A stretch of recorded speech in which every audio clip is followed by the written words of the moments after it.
గురుభ్యో నమః. నా క్రిందటి వీడియో ద్వారా 59వ శ్లోకం యొక్క విపుల భావాన్ని చాలా మటుకు గ్రహించగలిగాము.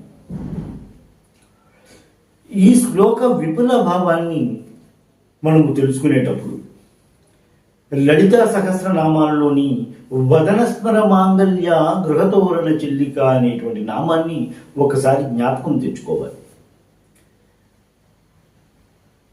శివుడి కంటబడితే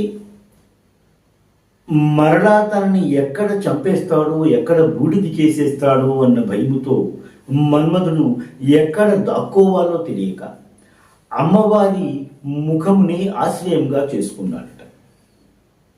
అతని ఉద్దేశం ప్రకారం శివుడికి తాను ఇక్కడ అమ్మవారి ముఖము దగ్గర ఉన్నాను, అక్కడ ఆశ్రయం తీసుకున్నాను అన్న విషయము తెలిసి కోపోద్రిక్తుడై తనతో యుద్ధము చేయడానికి, తనను నాశనము చేయడానికి శివుడి కానీ ఒకవేళ వస్తే అమ్మవారి ముఖము చూసిన వెంటనే అతను వివసుడైపోతాడు కదా, అతనికి నా మీద కోపం చల్లారిపోతుంది అన్న ఉద్దేశంతో తనను తాను రక్షించుకోవడానికి అలాగా అమ్మవారి ముఖాన్ని ఆశ్రయించుకున్నట్టుగా ఒక చిన్న కథ అయితే కనిపిస్తూ ఉంటుంది. అటువంటి కథని ఆధారంగా చేసుకుని గురువు గారు కూడా ఈ శ్లోకాన్ని రచించినట్టుగా మనం గ్రహిస్తాం. శివుడితో యుద్ధము చేయాలి అంటే మన్మధుడికి సాధ్యమయ్యే విషయం కాదు అని మన్మధుడికి కూడా తెలుసు. ఏదో ఒక విధమైనటువంటి పన్నాగాలు పండితే గాని తనను తాను రక్షించుకోలేడు అన్న విషయము గ్రహించిన వాడేటువంటి మన్మధుడు ఒక విషయాన్ని గ్రహించాడు. శివుడికి అమ్మవారి యొక్క ముఖ సౌందర్యము అంటే ఒక లౌల్యము ఉన్నది అన్న విషయాన్ని గ్రహించి శివుడితో యుద్ధము చేయడానికి అటువంటి ఒక పరికరాన్ని, ఒక విధమైనటువంటి రథాన్ని చేయించుకోవాలి అనేటువంటి ఆలోచనలో ఉన్నాడు. ఎందుకు అంటే శివుడు భూమిని రథంగా చేసుకుని సూర్యచంద్రులను చక్రములుగా, రథ చక్రాలుగా ఉంచుకుని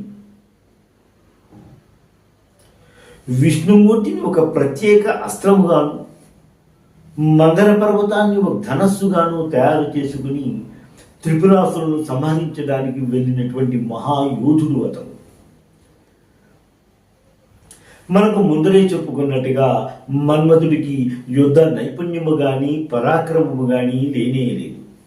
అతనికి ఉన్న వల్ల కూడా పంచబాణములు, పుష్పబాణములు, వాటితో లోకాలని జయిస్తున్నాడు. అది కూడా అమ్మవారి యొక్క క్రీగంటి చూపు అనేటువంటి కరుణ వలన అని మన గత శ్లోకాలలో కూడా గ్రహించిన విషయం. అటువంటిది ఎప్పుడైనా శివుడితో యుద్ధము చేయవలసిన అవసరము వస్తే, ఎందుకంటే మన్మధుడంటికే శివుడికి చాలా కోపము అన్న విషయాన్ని అతను గ్రహించుకున్నవాడే. ఎప్పుడైనా నేను ఒకసారి అయితే ఐదో అయింది, మళ్ళీ అమ్మవారి దయ వలన నేను మళ్ళీ పునరుజ్జీవితున్నయ్యాను, మళ్ళీ ఎప్పుడైనా అతనితో యుద్ధము చేయవలసి కానీ అవసరం వస్తే తనకి అంత యుద్ధ కౌశలము లేదు కాబట్టి ఏదో ఒక విధమైనటువంటి పన్నాగం పన్నాలి అన్నటువంటి విషయంగా అమ్మవారి ముఖము ఉండే విధంగా తన రథాన్ని నిర్మింప చేసుకున్నాడట. ఆ రథానికి పక్కననున్న భాగాలలో అమ్మవారి యొక్క చెక్కిళ్ళలాగా, చెక్కిళ్ళు అనగానే అమ్మవారి యొక్క తాటంకములు ఆ చెక్కిళ్ళ మీద ప్రతిబింబిస్తూ ఉంటాయి కాబట్టి, అంటే అక్కడ 4 చక్రాలు ఉన్నట్టుగా కనిపిస్తూ ఉంటుంది కాబట్టి అమ్మవారి యొక్క దుత్తులలో పోలికగా 4 చక్రాలని అతను తన రథానికి చేయించుకున్నాడట. అతని ఉద్దేశం ప్రకారం దూరం నుండి చూస్తే ఎలాగూ మన్మధుడు కనబడు, అతడు అనంగుడు కాబట్టి ఆ రథాన్ని మన్మధుడు కనబట్టలేదు, ఎవరో ఉన్నారు వస్తున్నారు, ఎవరో కనబట్టలేదు అనుకున్నప్పుడు ఆ రథము కానీ శివుడి దగ్గరగా వచ్చేటప్పటికల్లా శివుడు చూసేది అమ్మవారి ముఖాన్ని. అమ్మవారి ముఖము లాంటి రథాన్ని ఉంచుకోవడం వలన అమ్మవారి ముఖాన్ని చూసినటువంటి వాడై వివసుడైపోతాడు. అతని యొక్క కోపము నశించిపోతుంది. ఒకవేళ నిజంగా యుద్ధము చేయవలసి వచ్చిన అటువంటి పరిస్థితుల్లో శివుణ్ణి గెలవగలనేమో అన్న ఉద్దేశంతో, ఎందుకంటే అతనికి 4 చక్రాల రథం ఉన్నది కాబట్టి అనే భావంతో మన్మధుడు పన్నాగము పన్నేడు అన్న విధంగా ఈ శ్లోక రచన అయితే జరిగింది. అమ్మవారి యొక్క ముఖము, ముఖ సౌందర్యము, కన్నులు, క్రీగంటి చూపు, చెక్కిళ్ళు మొదలైన వాటి మీద ఎంతో మంది కవులు వాటిని వర్ణిస్తూ రాసిన శ్లోకాలలోనూ కావ్యాలలోనూ కనిపిస్తూనే ఉంటుంది. అలాగే గణపతిమును కూడా తన ఉమా సహస్రంలో అమ్మవారి యొక్క చెక్కిళ్ళ గురించి 2 శ్లోకాలు రచించారు. వాటిని ఒకసారి మనము స్మరించుకుందాం. విశుద్ధ గండ బింబిత స్వరూపరత్న కుండల మహామహాంత మండిత ప్రభావశాలి లోచన.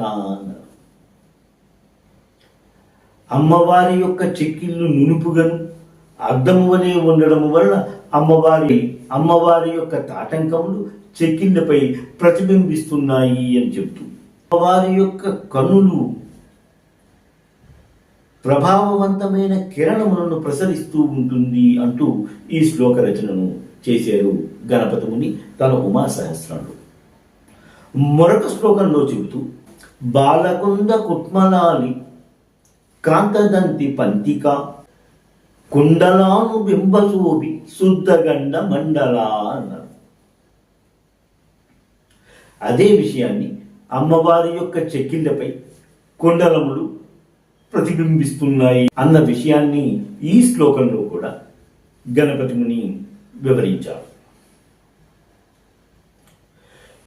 ఈ శ్లోకముకు యంత్రముగా ఒక దీర్ఘ చతురస్రమును రాగి రేఖపైన కానీ బంగారు రేఖపైన కానీ నిర్మించుకొని ఆ దీర్ఘ చతురస్రము మధ్యలో ఐం క్లీం సౌ అనేటువంటి బీజాక్షరంలో లిఖించుకొని ఆ యంత్రమును 45 దినములు పూజించి ప్రతిదినము ఈ శ్లోకమును 1000 పర్యాయములు పారాయణ చేస్తూ ప్రతిదినము పానకము తేనెను నైవేద్యంగా సమర్పించుకున్న వారికి సకల జన వశ్యత లభిస్తుంది అన్న విధంగా గ్రంథాల్లో కనిపిస్తూ ఉంటుంది.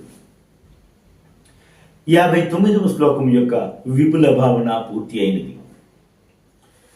శ్రీమాత్రే నమః. స్వస్తి.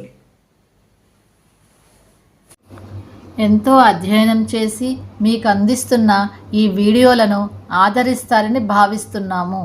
మా ఈ ఛానల్ని సబ్స్క్రైబ్ చేసి ఈ వీడియోలని లైక్ చేయండి ప్లీజ్.